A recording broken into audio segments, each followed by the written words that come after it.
Hey everyone, and welcome back to another video. And in this video, I'm going to be going over how to turn on your Whirlpool washing machine. Now, this video is going to be particularly useful for individuals. Let's say that you just got a new Whirlpool washing machine and you just got a new home. How do you actually go ahead and turn this on? Now, this video is going to be short, sweet, and simple, guys. There's not going to be a lot of steps involved. But in order to turn it on, what you're going to do is that you want to make sure that it's first plugged into the wall.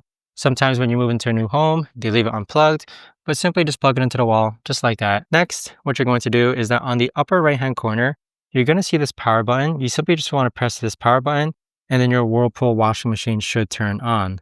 Now, in order to start your Whirlpool washing machine, all you've got to do is click on hold to start, and you're going to see all these light indicators light up until it says done.